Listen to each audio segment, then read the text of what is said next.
जी दोस्तों, आज की क्लास में आप लोगों का वेलकम है, स्वागत है। आज की क्लास हम लोगों की बहुत ही इम्पोर्टेंट है। आज हम लोग पढ़ेंगे हिंदी वर्णमाला में रा के प्रकार। जब आप टीचर बन के जाते हैं या किसी इंटरव्यू में जाते हैं तो रा के जो 4-5 प्रकार हैं, जैसा कि आपको ये दिख रहा है, 1 2 3 4 5 5 प्रकार हैं। तो आपको लिखने के लिए कह दिया जाता है। तो आज हम सबको डिटेल से पढ़ेंगे और इसी के साथ साथ कुछ ऐसे वर्ण हैं, उनके अलग अलग नाम दिए गए हैं जो कि आपके परीक्षाओं में पूछे जाते हैं। जैसा कि मैंने तकरीबन 11-12 आपके लिए इकट्ठा किया, ठीक है। और इनसे बार बार पूछे जाते हैं कि इनको किस नाम से जाना जाता है, ठीक है। तो हर एक को आज के क्लास में हम लोग डिटेल से पढ़ेंगे। यानी सबसे पहले हम लोग क्या पढ़ेंगे कि रा के प्रकार कितने होते हैं, फिर परीक्षाओं में पूछे जाने वाले वर्णों के अलग अलग नाम, टोटल 12 हम लोग पढ़ने वाले हैं, जैसा कि आपने अभी स्लाइड्स में देखा है, ठीक है। चलिए हम लोग आगे चलते हैं क्लास की जानिब। ये जो आपको स्लाइड दिख रही है, निज़ाम एकेडमी 22 करके टेलीग्राम चैनल है। इसकी लिंक डिस्क्रिप्शन बॉक्स में है, इस पर क्लिक करके आप जुड़ सकते हैं। यहाँ आपको पीडीएफ दी जाएगी और पीडीएफ को डाउनलोड करके आप उसका रिवीजन कर सकते हैं। इसी के साथ नए हैं तो चैनल को ज़रूर सब्सक्राइब कर लें, लाइक करें, कमेंट करें, कोई सुझाव है, कोई मशवरा है वो भी दें। इसी के साथ दोस्तों को शेयर कर दें, जो भी यानी बीपीएससी जो टीचिंग का एग्ज़ाम यानी फेज़ 3 वाला होने वाला है उसकी तैयारी कर रहे हैं, उसमें भी सामान्य हिंदी यानी जनरल हिंदी पूछी जाती है। इसी के साथ जो लोग डीएसएसबी की तैयारी कर रहे हैं उनके लिए भी ये वीडियो बिल्कुल लाभदायक होगी, मुफीद होगी, ठीक है। आगे चलते हैं। देखिए रा के प्रकार। सबसे पहले रा जो है, यानी ये रा क्या है, ये आधा रा है। इसको क्या कहते हैं, स्वर रहित वर्ण। यानी ऐसे लेटर, ये ऐसा लेटर है जिसमें स्वर नहीं है। इसका मतलब क्या होता है, जैसे आप समझ लीजिए, जैसे रा है, पूरा रा अगर हम लिखेंगे, अगर हम इसको विच्छेद करेंगे तो किस तरह से बनेगा, रा प्लस आ, ठीक है, मिल करके रा। क्योंकि एक चीज़ आपको पता होनी चाहिए, जितने भी व्यंजन हैं वो अपने उच्चारण में, अपने प्रोनाउंसिएशन में, अपने तलफ़ुज़ में किसके मुहताज होते हैं, स्वर के मुहताज होते हैं। और स्वर जो कि आपके 11 हैं, ये स्वतंत्र होते हैं, इंडिपेंडेंट होते हैं। इस चीज़ को आप अपने दिमाग में बिठा के रखिएगा। तो ये आधा रा है। तो हमें इस चीज़ को जानना है कि जहाँ भी ए वाला रा आएगा, यानी रा ऐसा है जो ऊपर रहता है, यानी किसी भी वर्ण के ऊपर अगर रा आता है, वो रा हमेशा क्या होता है, वो आधा होता है, जिसको हम क्या कहेंगे, स्वर रहित। यानी ऐसा रा जिसमें स्वर मिला हुआ नहीं होता है, ठीक है। तो अब इसके बाद आप रा के बारे में आपकी मिस्टेक नहीं होगी। जहाँ भी रा ऊपर लिखा जाए, जैसे यहाँ देखेंगे दुर्दशा, दुर दा के बाद क्या है, आधा रा है, तो बाद वाला जो पूरा आपका वर्ण आएगा उसके ऊपर रहता है। जैसे दुर्दशा, तो रा क्या है, ये ऊपर से कहते हैं, ऊपर वाला रा या तैरने वाला रा, कुछ भी नामों से लोग इसको जानते हैं। तो दुर्दशा। आगे क्या है, दुर्दिन, तो दा है, उसके बाद रा, तो आगे वाला जो दा है उसके ऊपर जब लगेगा, इस तरह से रा कहीं भी लग जाए, वो क्या होता है, वो आधा रा होता है, यानी स्वर रहित वर्ण उसको कहते हैं। इसी की तरह शुद्ध व्यंजन भी इसके नाम से जाना जाता है और आधा व्यंजन के नाम से इसको जाना जाता है। तो पहला प्रकार यानी पहली किस्म आपकी क्लियर हो गई होगी। अब हम आगे चलते हैं। दूसरा क्या है, देखिए थोड़ा सा अंदर कट रहा, मैं इसको बाहर लाता हूँ जी। अब आपको पूरा दिख रहा होगा, ठीक है।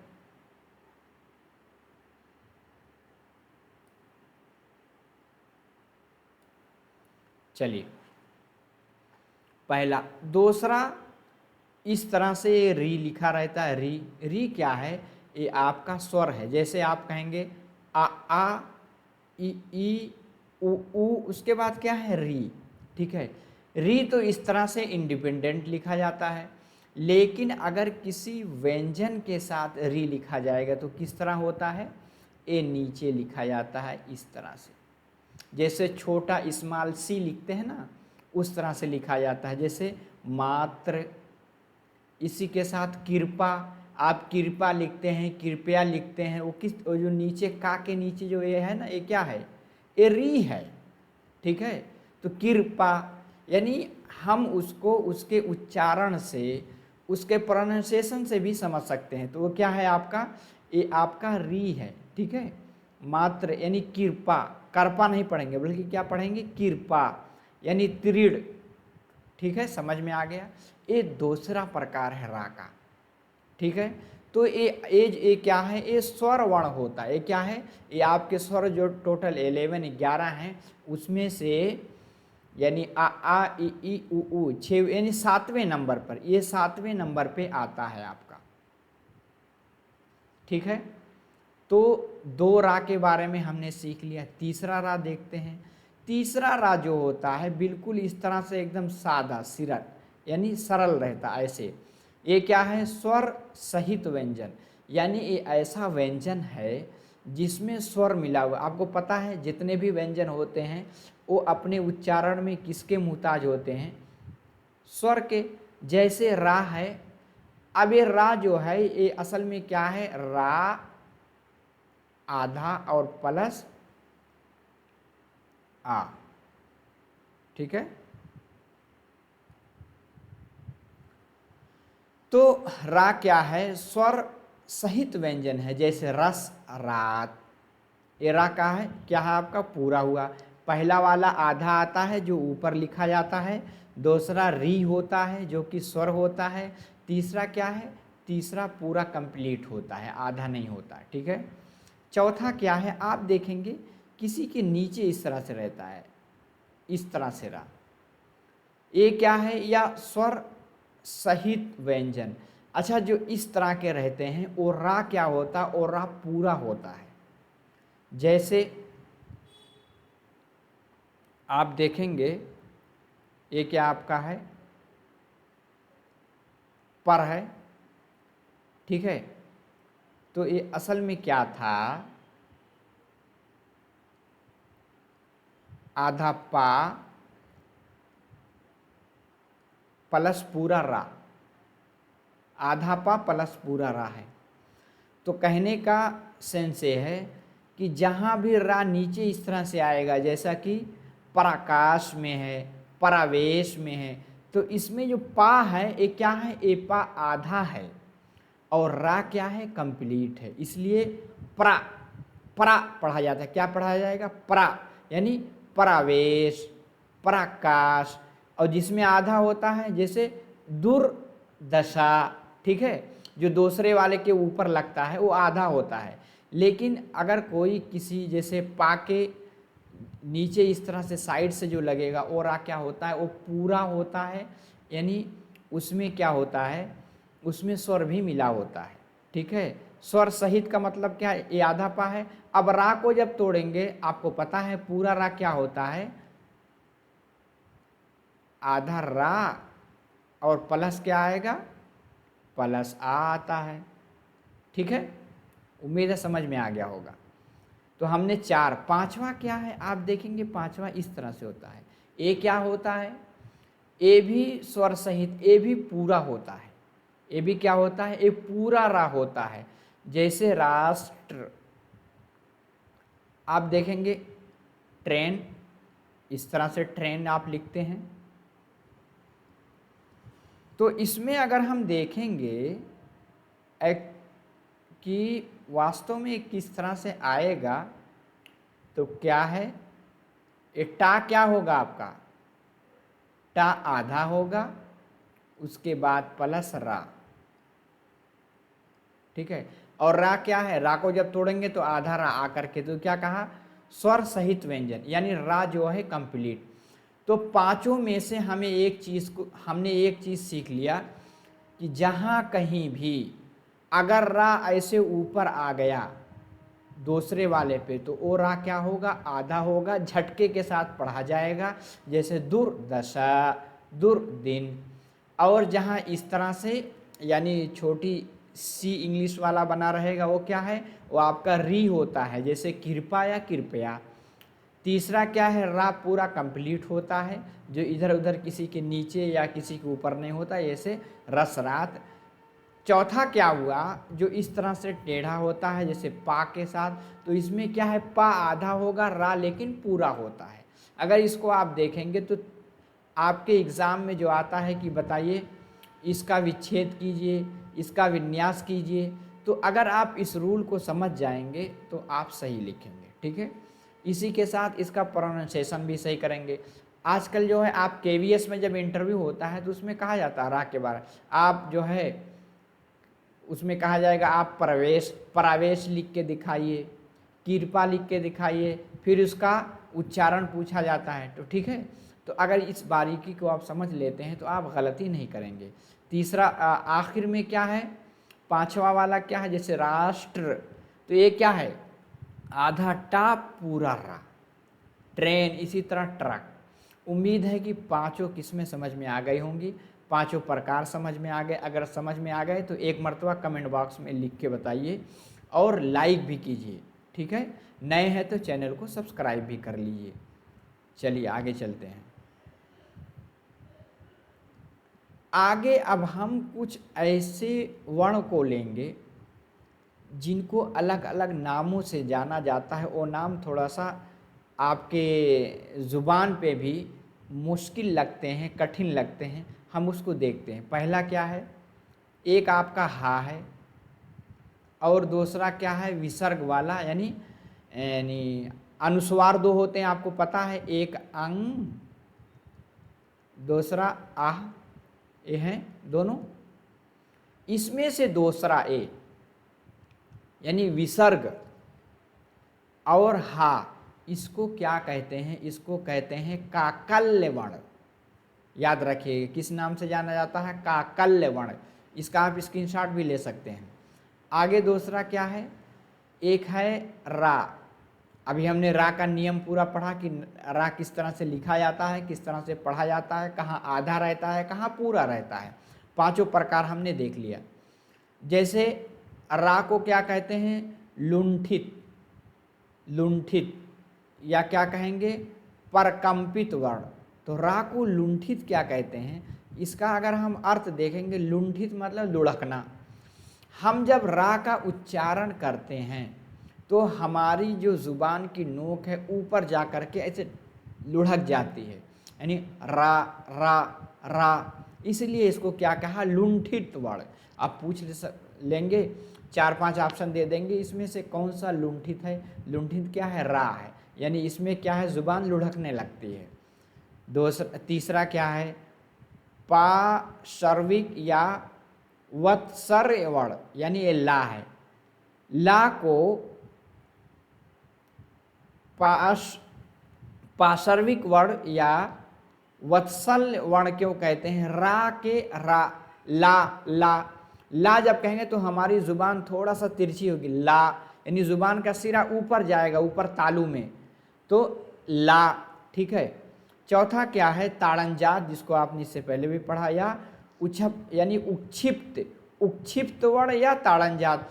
तो ये आपके डावाले, जिसके नीचे क्या होता है, ए डॉट लगा रहता है, इसी की तरह ढा यानी पढ़ना वाला ए।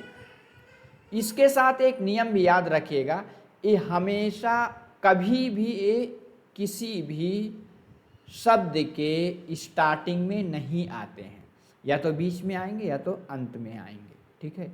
इसको आप रखेंगे तो कभी गलती नहीं करेंगे। आगे क्या है अर्धवर्ण, अर्ध में क्या होता है एक या और एक वा, क्या आते हैं या और वा। आगे क्या है कोमल तालव्य वर्ण, यानी जिसके उच्चारण में बहुत ज़्यादा यानी कठिनाई नहीं होती, जैसे आ। तो एक छोटा आ एक बड़ा आ और ए वाला आ जो हम कहाँ से लिए हैं विदेश से, जैसे डॉक्टर ये वाला, ठीक है। आगे क्या है ताड़ंजात, ये देखिए रिपीट हो गया, ताड़ंजात उच्छिप्त यानी डा और ढा हम पढ़े थे। आगे क्या है स्पर्श संघर्षी वर्ण, क्या है जिसमें जुबान स्पर्श भी करेगी, संघर्षी यानी जैसे ऐसे लगता है इसके उच्चारण में हम संघर्ष कर रहे हैं, जैसे चा छा जा झा, ठीक है, ये चार है। आगे क्या है संघर्षी, वो वाला क्या था स्पर्श और संघर्षी, ये क्या है संघर्षी वर्ण क्या है सा। ये पहला सा क्या होता है आपका तालव्य वाला सा, हम लोग पहले क्या पढ़ते थे बड़ा सा, बड़ा सा क्या होता है भाई तालव्य वाला सा यानी सा। दूसरा सा, ये सा कौन वाला है ए मूर्धन्य वाला, यानी इसके उच्चारण में जुबान की नोक ऊपर जाती है। एक क्या है सा, एक कौन सा सा वाला है ए दंतव्य वाला। इन तीनों के नाम से अगर हम इसको याद कर लेंगे तो कभी भूलेंगे नहीं। पहला क्या है पहला आपका तालव्य, दूसरा मूर्धन्य, तीसरा क्या है दंतव्य, और एक हा, एक क्या है संघर्षी वर्ण कहलाते हैं। एक क्या है आखिर में क्या है संघर्षी सपरवाह वर्ण, यानी यारा लावा। संघर्ष होता है लेकिन इनके उच्चारण में एक फ्लो बना रहता है, जैसे यारा लावा, कहीं आदमी नहीं अटकता, इसलिए इनको सपरवाह कहते हैं।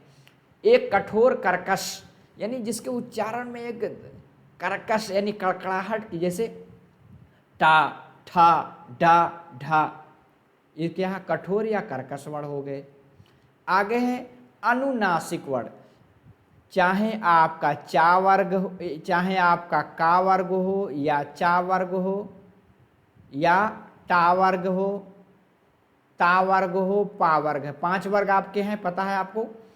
सबका पांचवा वाला वर्ण यानी अंतिम, जैसे काखा गागा अंगा, अंगा वाला क्या है ए है, ये क्या है अनुनासिक वर्ण, इसको क्या कहेंगे अनुनासिक, यानी इसके उच्चारण में हमारी साउंड नाक से निकलती है, ठीक है। का वर्ग इसी तरह चाछा जाझा या ये है पांचवा, टाठा डाढ़ा ड़ा, ताथा दाधा ना, पाफा बाभा माँ, ठीक है।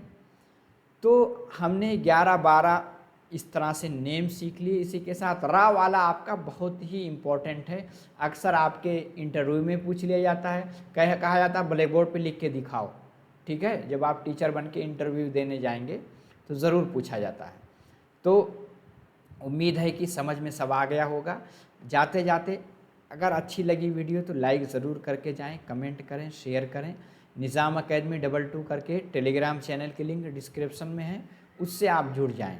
इसी के साथ नए हैं तो चैनल को सब्सक्राइब भी कर लें ताकि वीडियो अपलोड हो उसका नोटिफिकेशन आपको मिल सके। तो दोस्तों आज के क्लास में इतना ही, अगली क्लास में फिर मिलते हैं।